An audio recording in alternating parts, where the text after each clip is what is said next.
Hi, so what the funder said, part 7. So from the doors of mud-racked houses, I was perhaps linking that to the Skylark as a bit of a slant one, but there was a HMS Skylark in 1806 and Operation Mudlark in 1945, where they were trying to clear piracy in the Malayan waters.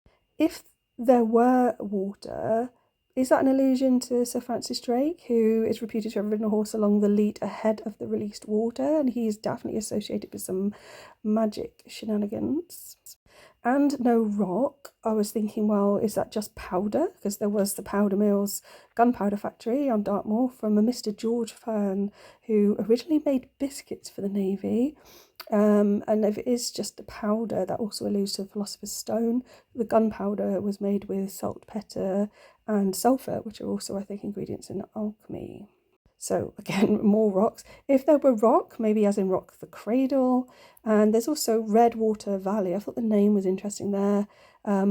So the idea of rock being carved out there with a valley, with birch and vetiver mines. So they were tin mines. And I thought vetiver is an interesting name because that's an allusion to the vine. And also water, possibly the reservoir, and water. I gave up at that point with the repetition. A spring, so it started in spring, the whole poem at the beginning in April, the cruelty, spring of water, and also leaping. A pool among the rock, I thought of Crazy Well Pool, which has had some mystery attached to it, but it's possibly a flooded mine shaft.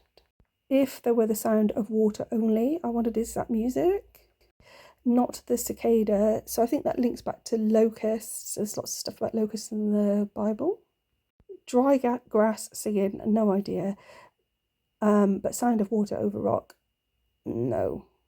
Just this repeat of what I said before because I couldn't find anything new. But the next bit is where I came across the White Mountains. So where the hermit thrush sings in the pine trees.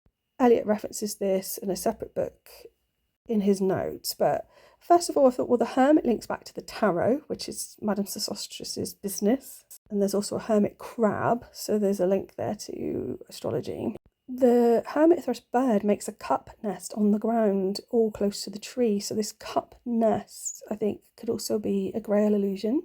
Walt Whitman wrote a poem called When Lilacs Last in the Dooryard Bloomed, 1865, which is an elegy to Abraham Lincoln, which references this hermit thrush. So a reference to biblical Abraham there. Couple of lines. And the great star early drooped in the western sky in the night. I mourned and yet shall mourn with ever returning spring. So is that the spring that Eliot just mentioned, linking with the star? Oops, I better continue.